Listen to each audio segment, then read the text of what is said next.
Selamat datang di puncaknya Pegunungan Nazaret. Kita sekarang ini berada 397 meter di atas permukaan laut. Kecuali pada 5 meter di atas. Setelah itu, kita sudah tiba di tempat di mana Yesus dibawa. Saya mau baca sebentar dari Alkitab, boleh? Jangan kita ngomong doang.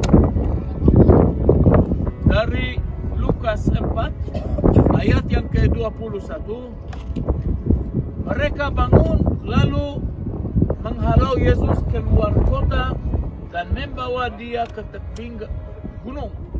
Ini adalah tebingnya. Tempat kota itu terletak untuk melemparkan dia dari tebing itu. Nih, lihat betapa tinggi. Tetapi ia berjalan lewat dari tengah-tengah mereka lalu pergi. Oke? Dia datang dari mana? Dari sinagoga. Sinagoga terletak di mana? Pusat kota. Pusat kota itu di mana? Anda lihat ke sana, Anda bisa lihat kota yang indah. Cuman di tengah ada satu bangunan putih dengan atap kerucut warna hitam. Oh ya. Bisa lihat gak? Itulah gereja Annunciasi yang didirikan di tempat di mana Bunda Maria terima kabar baik. Nanti kita mau ke situ. Oke, Bapak Ibu. Jadi itulah pusat kota. Anggaplah Yesus dibawa keluar kota, ke sini. Oke? Terus kita bisa memandang apa dari sini? Pertama-tama kita bisa melihat Gunung Tabor. Kemarin kita membuka kunjungan kita ke Gunung Tabor dulu, tempat di mana Yesus dimuliakan, transfigurasi. Kita udah cerita tentang Nabi Deborah, dan memang kampung yang ada di lerengnya Gunung Tabor ada dua. Sebelah kiri Dapuria diberi nama Nabi Deborah, sebelah kanan Arab Shibli. Lalu kemudian kalau kampung yang kecil di bawah di sini namanya Iksal. Ini adalah lembah Jisrael, juga disebut dengan Armageddon. Lembah ini, Bapak Ibu, adalah lembah yang ditanami oleh Allah. Artinya Jisrael ditanami oleh Allah. Dan Anda bisa lihat betapa subur lembah ini beda jauh daripada Yordan, betul nggak? Padahal dekat ya, tapi beda. Oke, Bapak Ibu, kalau kita be with me ya, ujung-ujung situ pegunungan yang terjauh itu Gilead. Masih ingat kemarin kita sudah sebutkan yang best Gilead, betul? Yang membantu dan mengambil jenazahnya Saul, betul? Habis dilempar di atas temboknya kota Beca. Lalu kemudian kita bisa lihat satu bukit yang ada tiangnya di atas, dan di sebelah kanan ada satu kampung di situ namanya Givat Hamore. Artinya dalam bahasa Ibrani bukit yang kasih tunjuk, itu artinya. Di belakang ada juga lembah namanya lembah En Harod yang juga disebutkan dalam Alkitab dengan Gideon yang melawan orang Midian. Itu tuh bisa lihat itu bukit di belakang bukit En Harod, betul. Dan di belakang itu pegunungan Gilboa, Bapak Ibu. Yuk, kalau kita turun kita bisa lihat jalan lurus ini masuk ke dalam kota yang lumayan. Itu namanya Afula. Kita lanjut ke kanan, Anda bisa lihat kota Jenin yang disebutkan dalam perjanjian lama dengan Gina menjadi Jenin. Dan kalau kita lanjut Bapak Ibu, kita udah bisa ketemu pegunungan Karmel. Dari dua itu dalam bahasa Hebrew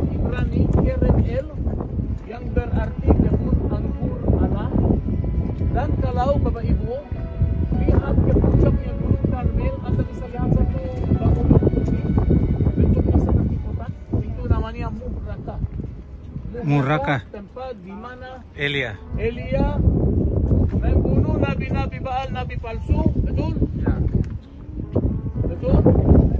Lalu kemudian Bapak Ibu, kalau kita lanjut ke kanan, Anda bisa lihat kota Haifa, ujungnya kota Haifa yang kita kemarin bilang kita mau skip karena itu nggak ada hubungan dengan Alkitab. Oke Bapak Ibu, cuman hanya pemandangan saja. Bapak Ibu, Anda bisa lihat gedung tertinggi di situ namanya Haifa University. Betul. Tempatnya. Dulu saya kuliah di sana when I was young and beautiful. Sama beautiful. Alensa. Boleh tepuk tangan loh. Oh, nggak usah. Belum tentu lulus, hanya kuliah. Bapak Ibu, kota Nazaret di sini. Bapak Ibu bisa lihat kota Nazaret. Oke, kota Nazaret tempat di mana Bunda Maria terima kabar baik, kabar gembira. Dan tempat di mana Yesus besar sampai umur 30. Lalu kemudian mukjizat pertama dilakukan jauh dari sini di Kana. Dan juga Bapak Ibu, setelah itu Yesus turun dan tinggal bersama dengan orang kampung dari Kapernaum yang disebut namanya kotanya Tuhan. Apakah jelas Bapak Ibu? Jelas sekali. Semakin terang benderang. Puji Tuhan. Gereja kabar gembira Nazaret di Church of Annunciation.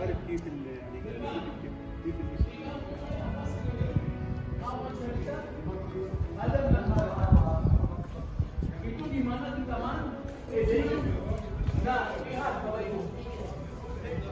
Ini adalah gambar yang diambil pada momen terakhir sebelum dosa pertama dilakukan oleh manusia. Buahnya sudah dipetik, sudah dimakan, mau dimakan. Mereka Anda bisa lihat masih dengan telanjang karena mereka belum tahu. Mereka belum mau menutupi aurat juga. Yang Anda bisa lihat ular masih berkaki, betul ya? Betul. Dia masih berdiri kan? Belum melingkar. Oke, Bapak Ibu, kalau kita turun ke bawah, itu tetap masih Adam dan Hawa habis diketui.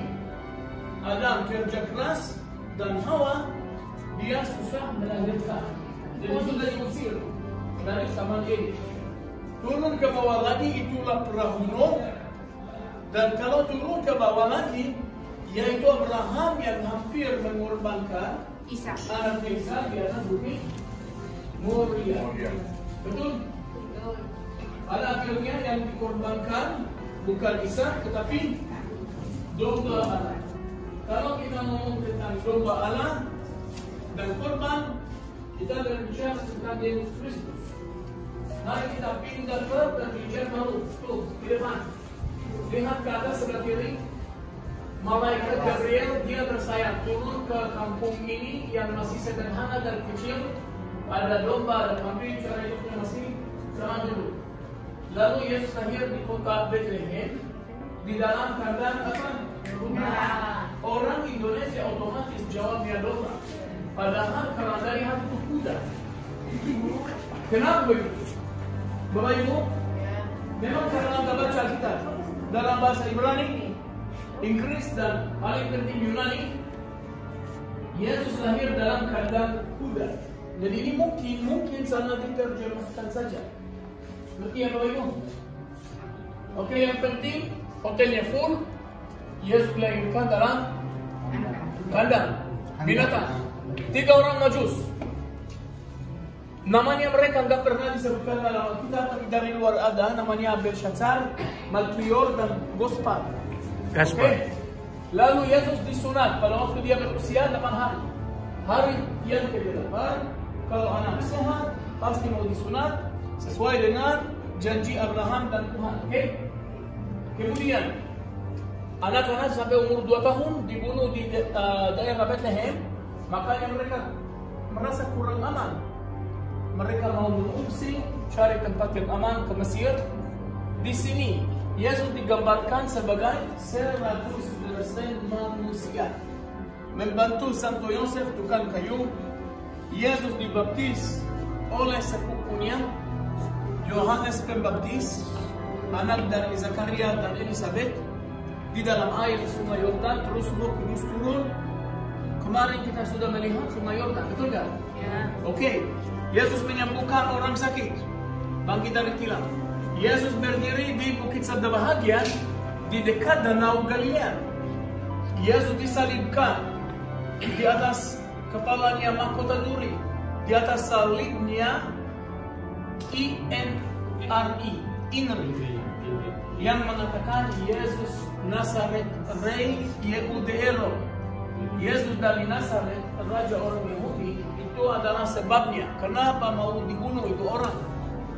Pada hari yang ketiga, tiga perempuan yang bernama Maria, Maria Magdalena, Maria istrinya Klopas, dan Maria yang lain, yang mungkin ibunya, yang ketemu dengan malaikat yang bertanya, kenapa Anda cari yang hidup di tempat orang mati punya? Dia sudah bangkit.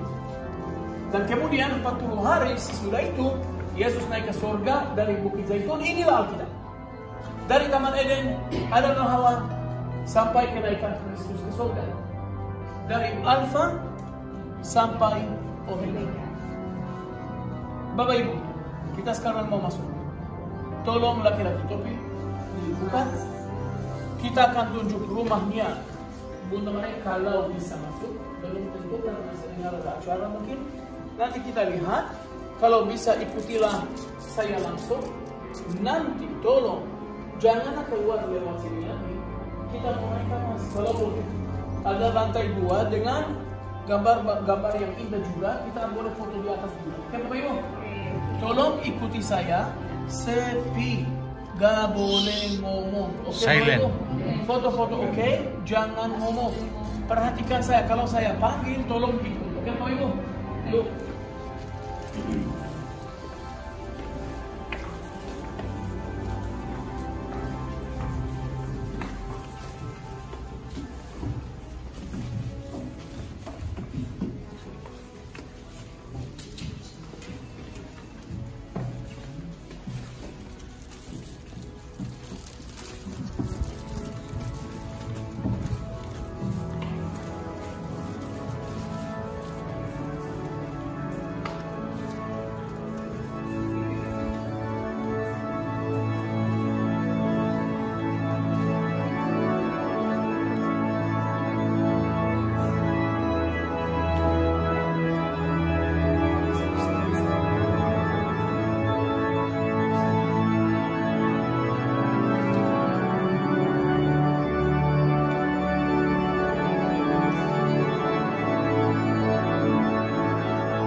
gereja kabar sukacita.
Santo Yosef. Tempat ini dibangun di atas bekas reruntuhan rumah Yusuf yang berturangan dengan Maria, ibu Yesus.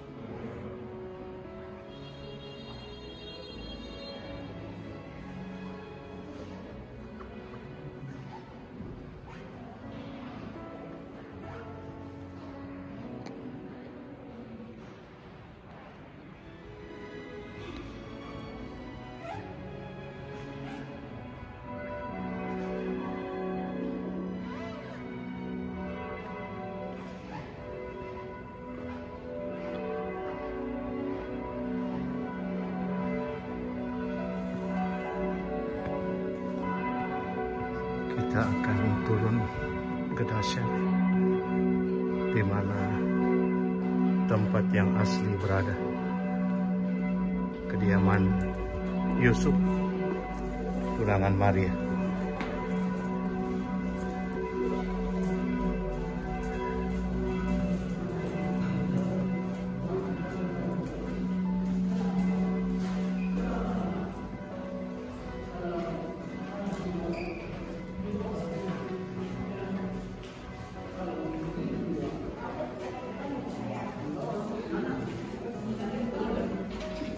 Dan gratis.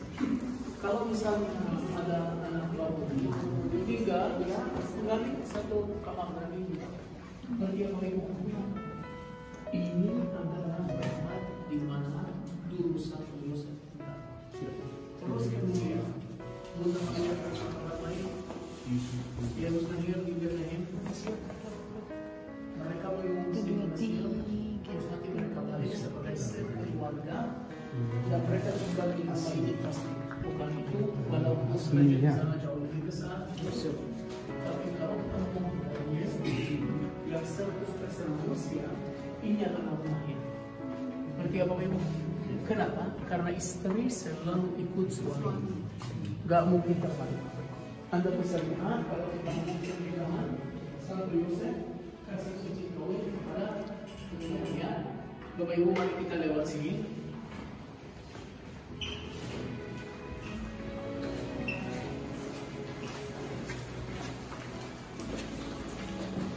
Kita melakukan ini sebagai bonus itu singkat.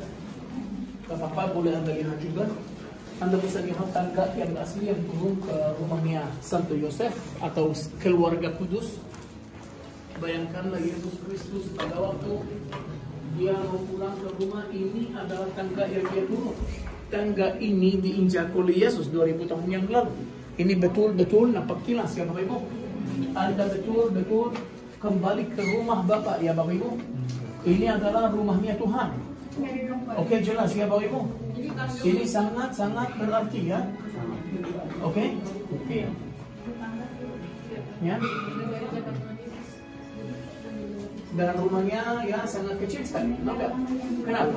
Karena ini dipakai hanya untuk tidur. Hanya untuk tidur. Semua aktivitas dilakukan pasti di luar. Termasuk apalagi kalau misalnya mau memasak, gak mungkin bikin kebakaran di bawah taruh api. Berarti yang ibu. Oke, dan di sini sumber kehidupan Anda bisa lihat itu tampungan air hujan di kampung terus diminum. Bayangkanlah Yesus kalau haus pasti minum dari sumber. Ini adalah sumbernya. Apakah jelas ya Bapak Ibu? Ya, kita belum selesai. Mari kita lanjut yuk.